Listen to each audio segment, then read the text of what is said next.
Гласници на надежта.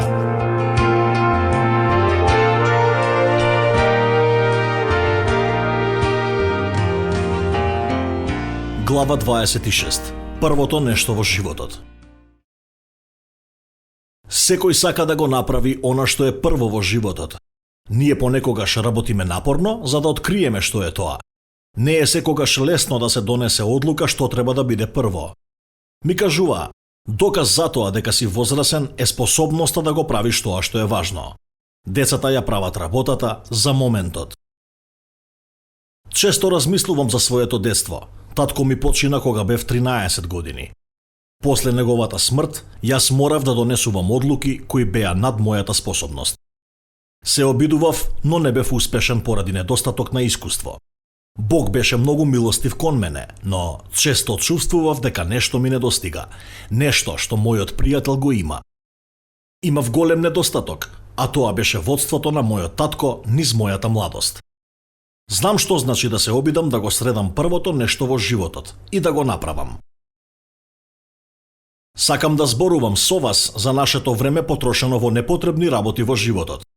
Должни сме да научиме како да донесуваме одлуки, за да најважните работи бидат завршени во нивниот правилен редослед. Како што ќе читаме од Јован, 6 глава, од 22 до 29 стих, ќе го откриеме првото нешто во животот.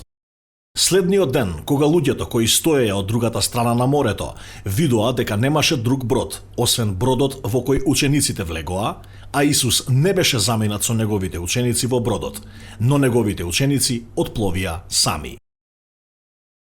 Утредента, народот што стоеше преку морето, виде дека таму немаше друго бродче, освен едното, и дека Исус не влезе во бродчето со своите ученици, туку дека неговите ученици отпловија сами.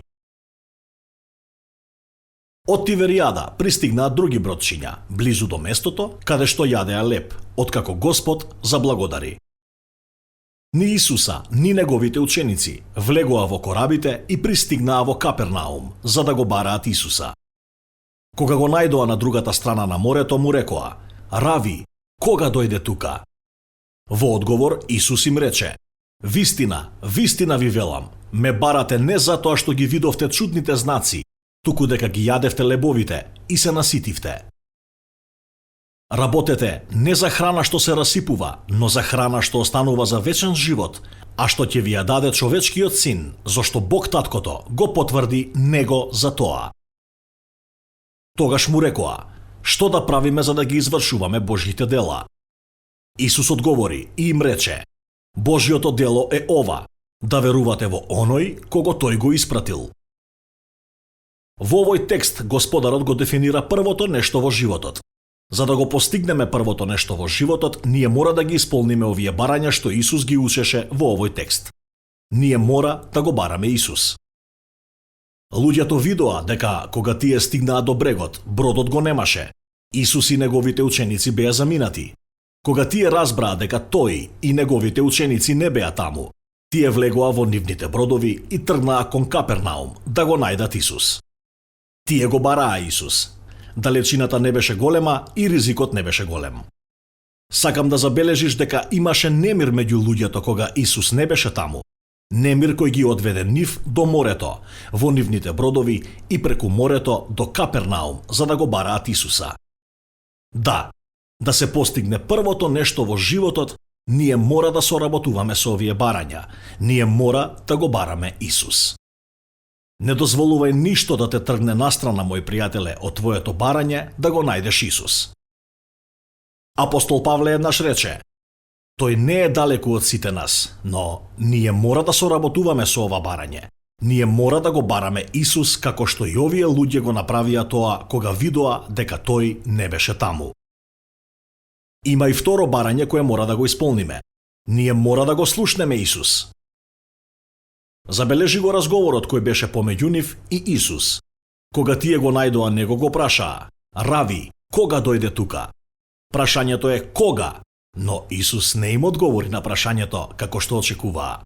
Сакам да слушнете што им рече: "Вистина, вистина ви велам, ме барате не затоа што ги видовте чудните знаци, туку дека ги јадевте лебовите и се наситивте." Дали гледате што Исус направи кога тој им одговори? Неговите зборови допреа до срцето, од каде произлегуваат мотивите.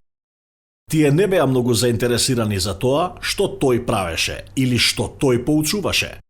Тие беа заинтересирани за нивниот стомак да биде заситен. Поради тоа Исус ги предупреди: работете не за храна што се расипува, но за храна што останува за вечен живот, а што ќе ви ја даде човечкиот син. Гледате, Исус ги насочи нив кон првото нешто во животот. Што е првото нешто во животот? Вечниот живот и храната што ја носи. Исус ги насочи нивните умови и нивните мисли кон духовната страна во животот. Тие беа врзани со физичкото, но тој им го насочи умот повисоко. Тој им одговори: Синот човечки ќе ви ја даде таа храна. Бог, таткото, го запечати него. Мора да се подчиниме на ова барање ако сакаме да го достигнеме првото нешто во животот. Мора да го слушнеме Исус. Знаете ли што тој ќе направи? Тој ќе ни ги открие нашите вистински мотиви, исто како што тоа го направи на тие кои дојдоа кај него. Тој не им одговори на нивните прашања кога, но тој одговори на нивното прашање зошто. Зошто ги бараш? Треба да го бараш него затоа што тој има вечен живот да ти даде. Ние мора да се усогласиме со третото барање. Ние мора да му веруваме на Исус. Тука доаѓа и прашањето повторно од луѓето. Тие му рекоа на него: што да правиме за да ги извршуваме Божјите дела? Што да правиме? Тоа е добро и важно прашање. Секој еден од нас е должен да го постави ова прашање. Што да правам за да ги извршувам Божјите дела? Забележи многу внимателно како Исус им одговори на нивните прашања. Тие очекуваа тој да им даде некаква работа, можеби некоја напорна работа. Наместо тоа, Исус одговори и им рече: Божјото дело е ова, да верувате во оној кого тој го испратил. Најверојатно тебе тој не ти звучи како напорна работа. Исус имплицираше дека верувањето е работа. Еве што ти можеш да направиш. Исус им го коригираше нивниот поглед. Наместо да работите напорна работа, тој рече да верувате во оној кого тој го испратил. Се разбира, тој мислеше на себе си. Тоа е работа на Бог. Да се постигне првото нешто во животот, ние мора да соработуваме со ова барање. Ние мора да му веруваме на Исус. Исус им одговори на нивните прашања многу добро. Тој одговор може да се примени и за тебе, и за мене. Првото нешто во животот да веруваме во оној кого Бог го испрати. Кој е тој? Исус од Назарет. Сега, како да се постигне првото нешто во животот? Ние соработуваме со овие барања. Ние мора да го бараме Исус. Ние мора да го слушнеме Исус. Ние мора да веруваме во Исус. Мој пријателе, ова е многу ефикасен редослед. Кога ќе дојдеш по тој редослед, ти исто ќе можеш да го достигнеш првото нешто во животот. Божјото дело е ова: да верувате во оној кого тој го испратил. Дали верувате? Гласници на надежта.